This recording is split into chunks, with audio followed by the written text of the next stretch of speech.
Right, hey guys, how are we doing? Back with another video from Mother's Basement, and today we're checking out the hottest trash anime of summer 2021. Pretty sure I didn't do one for the last season, but I think that's because last season was pretty good.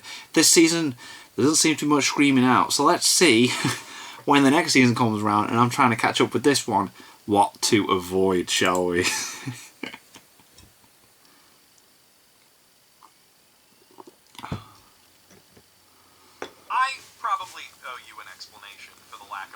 Trash video this spring. Right. Me, so we didn't do a full as much. Content, but there was just so much great anime. Yeah, there was. Dynasty was class. Really loved it. Odd Taxi, Vivi, yeah. 86, Odd Taxi, you know what? Mars Red, Vivi 86 was amazing as well. Yep. Megalobox. Boom. Odd Taxi. Yeah, really should watch it if you've not seen it already.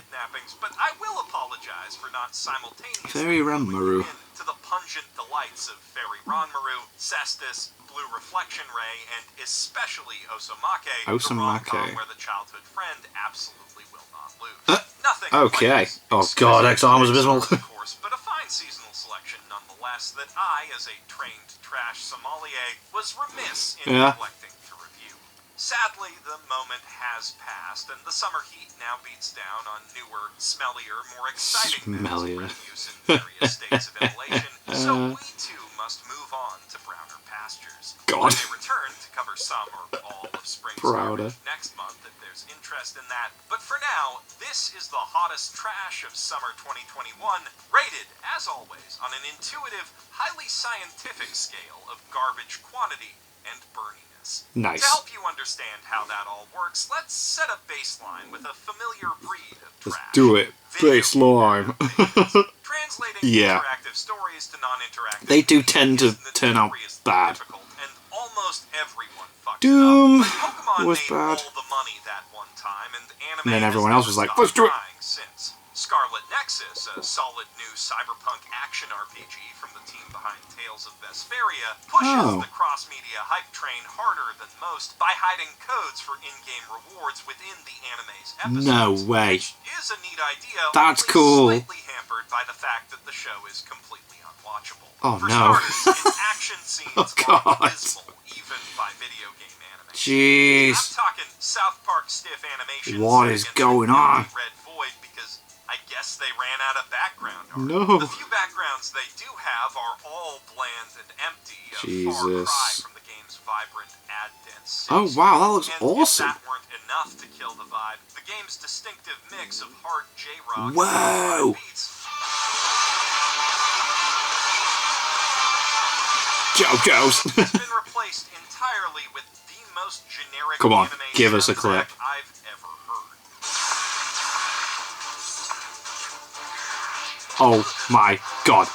Give me a synth keyboard. And to top all that off, not only does the rewritten story undermine the character relationships that are the core of the appeal, it also spoils plot points from several hours in at the end of episode 1. Oh. This isn't just a bad representation of Scarlet Nexus. Watching it will actively make your playthrough less enjoyable. Oh god. And the writing isn't even the funny kind of. That's bad. I give it 2 extremely damp hospital hampers full of medical waste. Now, on that note, this wouldn't be a proper trash anime list without at least one isekai on it. Of course. Drugstore in another world. Oh, so is this bad? Is this actually bad? Because I was really intrigued by this. If not honest in its overlong Issa titling. It's Issa-titling. about a pharmacist who's stuck in a fantasy world Yeah. and runs a drugstore using cheat knowledge like how to make dishwashing detergent that he then sells to the medieval people who would obviously want to buy that because it's useful. Also, What? boy, is it ever slow. Get ready That sounds for the abysmal. end recurring gags like, okay, get this. Okay. Children are annoying and they like petting animals, Yes, right. So what if they did that to one of the anime girls with the animal bits? Oh my god. And the pharmacist guy, he gives all the things he makes these sensible, descriptive names, but then the Ara Ghost Lady secretary renames them to silly, cute things that sell better. No way. Not doing it for you? Well, I hope you like prop comedy. I made a stinky monster repellent spray, so now my werewolf mascot thinks I didn't shower. No. For some reason, I made pepper pepper spray, but ouchie, it got in my eyes. Oh my god, and no. Forget the classic, oh no, super glue makes This is abysmal.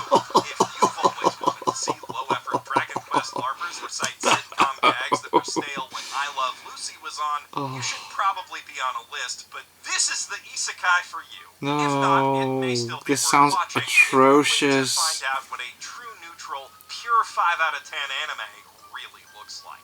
Drugstore Isekai gets one standard steel trash can full of crackers, room temperature, lightly salted. Nice. There is another isekai. Oh god, what is this? I'm kind of disappointed to say that, because for a couple episodes, Seirei Gensoki Spirit Chronicles seemed like it might actually be good. Oh, the first episode but did then... make me unintentionally burst out laughing when the reincarnated hero's question of where am I was met with swelling dramatic music, followed by an even more dramatic zoom out to the exact city.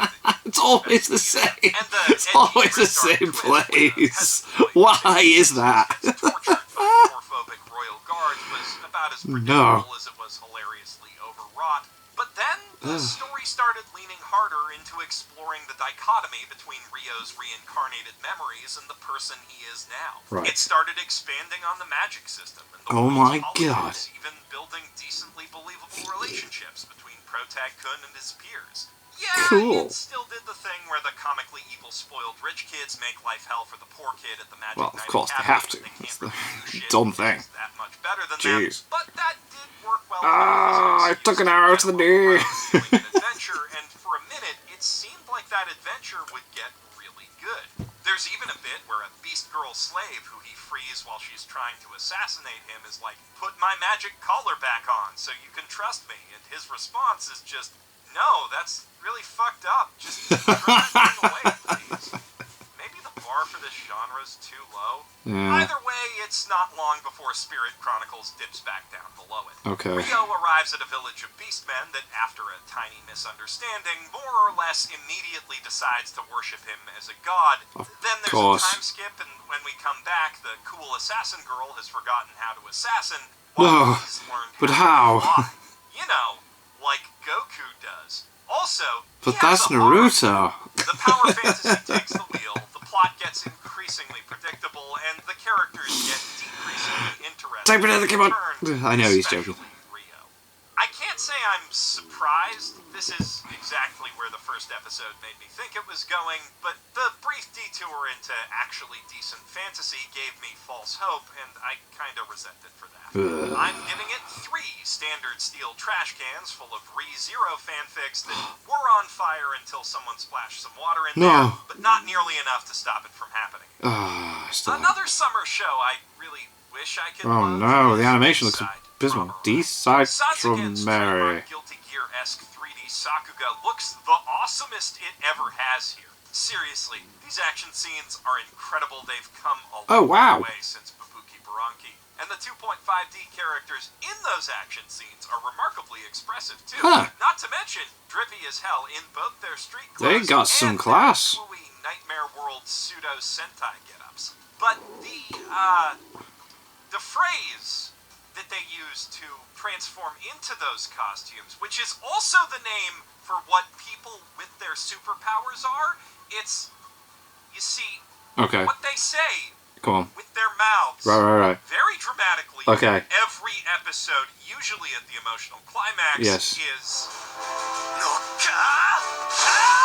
I don't care how sick those transformation animations or those kicks are, there is no getting over dialogue that stupid. And sadly, that describes all the writing in this mobile game adaptation.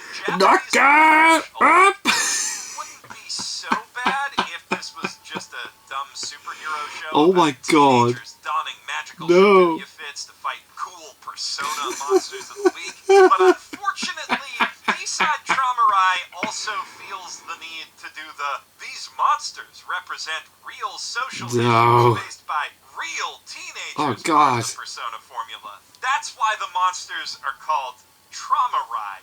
And with exactly the level of writing skill and tact that suggests. Episode 2 tackles domestic violence Of by course. focusing on this quiet, nerdy girl who is quiet and nerdy because her cop dad does what 40% of cop dads do Yeah, out of concern for his public image. Right. To help advance that public image, he's decided that she's going to marry the commissioner's son. Of course, you're going to get me up the ranks. Every time she talks back to him, he takes it out on her mother. Oh, to deal with God. this, she buys these dream supplements from a shady website. Oh, which are actually okay. monster drugs that No. trigger a traumatic nightmare where puppet strings make her be the one that beats her. No. Symbolism. What the Long frick? story short, she turns into a giant robot sex mummy and tries to skewer her dad, but just in time, Genki Protag could Yes. and he's all like, "Hey, remember Knock when we her tried to up." kick boxes for 5 minutes? That's what real strength is." And she's all like, "Oh, fuck right, murder's bad." Then she awakens her persona and goes to confront her dad, but not before popping over to Shibuya to buy a mesh Nice bikini top costume. and get piercings. Gotta Not say. just for the obvious You leave my mother alone now. but also as part of a brilliant plan to record 15 seconds of him reacting to that and yelling at her mom about it out of context so she can... That'll ruin his career somehow. Okay, yeah, So makes sense. Okay, cool. using Nice his writing. children, That's how that works. Okay. Fisting of sensitive subjects is at least consistently stupid enough to be hilarious, Right. as are most of the show's attempts. Knock her up. Which is why I'm giving it 4 blue blazing dumpsters full of bootleg Yeezys and moonshine. Without That's question, the biggest not disappointment terrible. of the summer, at least for me, has gotta be The Detective Is All That Oh no, is it I bad? love me some mysteries, especially the weird This stuff. looked class from the Nothing get-go. but good things about the series of light novels on which this anime is based. ReZero even references them to establish Subaru's taste for bleach blonde waifus, so I figured they had to be good, but sadly, I think we're gonna have to add shit taste to the long list of Subaru's pre-isekai personal failings. Okay, that's not fair. I haven't read the books yet, so I can't say Right, okay, can't compare. but I can say, with confidence, that this show had one of the top 5 worst first episodes of any anime I've ever seen. The animation and production values are pretty good, actually. Right, yeah, looks Great decent, even. yeah. But all that polish is wasted on an overlong, corn-riddled turd of a script that starts by ruining a cool airplane hijacking fight scene with 12 different layers of BBC Sherlock bullshit, then does a complete 180 in tone and intensity into tedious school comedy nonsense. Detective Siesta and her newly recruited middle school assistant are still ostensibly trying to solve a crime in the back half of the episode, but that crime is a school rumor about a cursed toilet stall that turns out to be a facade for a dude selling Ritalin to track and field kids who is connected to a secret evil organization. Of course. Somehow. What the what? A plot that the episode itself is so disinterested in pursuing. The characters just It's like, wander off. this doesn't seem really good, but we gotta go with it.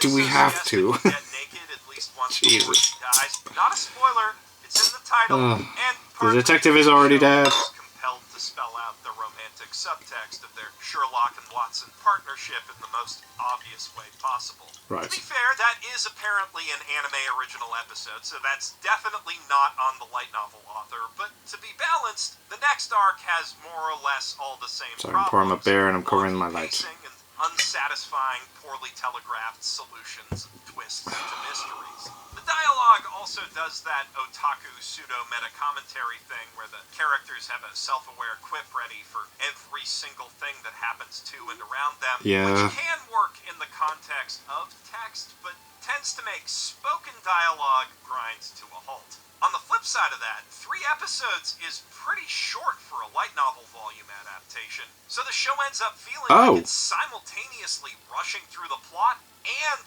wading through molasses. Wait, it's only 3 episodes? What? The Detective Is Already Dead can be funny at times, both intentionally and not, so it's not a total wash, but if the books are really as good as people say, then this has got to be one of the least successful adaptations of all time. Oh, God. I give it 3 lightly smoldering back alley bins full of Sherlock box sets. Whoa. If you're looking for something a little or a lot less convoluted, you might find some guilty pleasure in Girlfriend. I've heard good things about this. Which has an unusual Oh no, I think it was actually that Giguk made a funny joke about this with his girlfriend in the video. This does sound awful, actually. Yes, I remember now. Yes. But things get complicated when their cute classmate, Minase Nagisa, confesses her feelings to him. My God, everyone's having feelings for the same person. What do? We all just get in a relationship. To prepare for that confession. Sadly, Naoya's just too much of a sincere idiot to reject that kind of So it's accept everyone's love. He's also enough of a sincere idiot to just ask them both to move in with him. Saki's initially against the idea, but Manase's simply too adorable for the closeted bi redhead to turn down, and so the harem is established officially halfway through. Harem established. While everyone in this love polygon is a certifiable moron, they're also more or less aware of their own stupidity, and thus make an active effort to communicate in order to avoid the comical misunderstandings typical of the genre and that trope. Amazing. Instead, girlfriend's comedy is rooted in ridiculous oversharing, and the kind of cringeworthy, over-the-top overtures of affection that you'd expect from a man with a heart big enough for two, possibly more, girlfriends. Oh. Like buying Saki $1,000 worth of pulls in her favorite gacha game, which of course results in 0 5 stars. The humor in the early episodes is a bit hit or miss, lacking as they are in real Oh no, you're in bed with her, but you should be in bed with me. Oh no, but you're in bed with her, you should be in bed with me. In particular, Naoya's off-the-charts cringe emissions are hard to You can take tell what the without jokes are going to be any like. sort of antidote. But episode 4 fixes that by introducing Hoshizaki Rika, a busty, borderline narcissistic Who also fancies the person and then moves in? No? deeply offended by the thought that a two-timing loser like him wouldn't also want to date her, that she stages a protest campout in the throuple's backyard. Wait, so she's like, wait, that Rumiko Takahashi you won't let me live with you as well? How dare you? And dangerously unhinged, aka the shampoo zone, injecting some much-needed chaotic, horny energy into the show's lawful stupid status. Yes, bring it. Girlfriend isn't a great anime by any metric, but Yeah, it's on it is this a pretty video. damn funny one, mostly on purpose, and makes for a very comfy sort of guilty pleasure, not unlike Winter's Dungeon Only I Can Enter. No. It is a bit less That was hilariously awful. shameless, though. That was so bad. I tried. I gave it 4 episodes. Maybe 5, actually. There is one more, much raunchier horror. Oh god, what we got? I'm obligated to mention here for the sake of thoroughness, but the mother of the goddess Dormitory is really just another hentai that snuck its way onto TV somehow, and one where the protagonist happens to be 12. So, I think that's about all I need to say about that forever. It gets 2 big yellow biohazard bins full of an unidentified ooze that will not burn no matter what we try, yet is also constantly emitting smoke.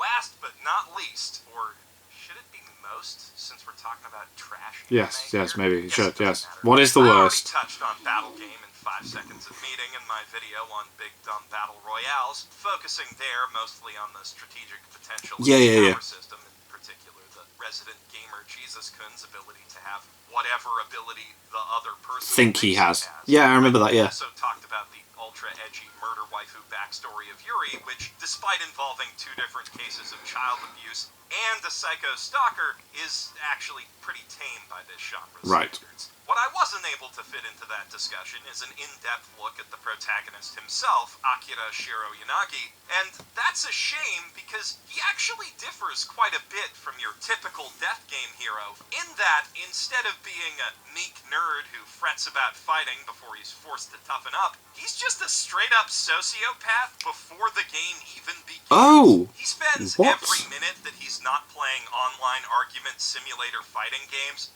no really, that's the image the show chooses to open on, seething about real life and wishing it was more like a video game. And once he does get kidnapped or isekai'd or whatever happens to put them in the death game, he's substantially more excited to try out his new superpower than he is scared of dying. Oh. Though at least he tries, like, a little bit to avoid murdering anyone he doesn't have to. That said, he does also repeatedly threaten to murder his own teammates and potential allies, mostly just to see what'll happen.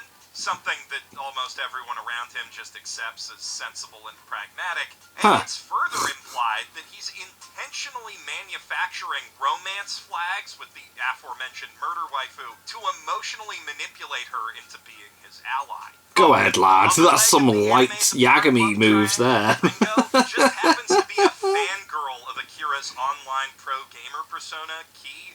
Not because of anything he, like, said to her, but because he was so awesome when he kicked her ass at a video game that she immediately caught feelings. Of course. The wish fulfillment vibes are about as strong here as the edge is sharp, which means there's barely any narrative tension to be found, and that is a bit of a problem for a survival game. But what it has to make up for that, and has in abundance, is a rotating rogues gallery of delightfully despicable monsters, each more cartoonishly evil than the last. Mummies. Psychotic Lupin the Third? Pal who exclusively fights in frilly lingerie, to a seemingly invincible bear of a man who believes the weak should serve the strong as slaves. Of course. Gleefully sadistic cat-girl master of ceremonies, Mion. This show's got a knack for concocting. Oh god, it looks awful. Hateable villains who make every predictable victory cathartic and entertaining at the very least. And at the end of the day, isn't that what big dumb battle royales are really all about? Yes. It gets 4 industrial waste bins full of illegal fireworks and rejected YA manuscripts from 2012 with a cigarette flying toward them in slow motion after being flicked away by a man in a trench coat so he could whip out a matching pair of Beretta 92s. Nice. And with that, we've come to the end of today's refuse review. I hope it was entertaining. That was good. I did like that. That was very, very funny. A little shorter than Winter's video and cover more shows in that time. So let me know in the comments below which format you prefer and why. This was boss. This was really, really good. I like this a lot. Like and subscribe buttons if you haven't already, as well as that link to download Konosuba Fantastic Days. I'm Jeff Fu, certified trash sommelier. Looks different. Signing out from the my landfill. Oh, from somewhere else as well. Never mind. I wasn't able to fill in any of the blanks. That was dead good. I really liked that. That was really, really cool. And I will probably avoid all of those shows because, as you were all aware, I tend to play catch-up. So, yeah. That's disappointing. The Detective is Already Dead. Like, I'm sure some of you have been recommending that. And, yeah, they all sound absolutely abysmal. So that was fun. That was a fun little video to watch. I'm glad I checked that out. And a special thank you to my patrons. If you want to have your name at the end of every video I upload, link is in the description to the Patreon page. $1 a month is all I have to help support the channel. Get your name at the end of every video I upload. And yeah, the support is greatly appreciated. And thank you all for watching. What do you guys think of that? What do you guys think of this? Click like, subscribe already. Leave a comment down below. Let me know what I should watch and discuss it in future videos. And I'll see you guys. So you guys, need them.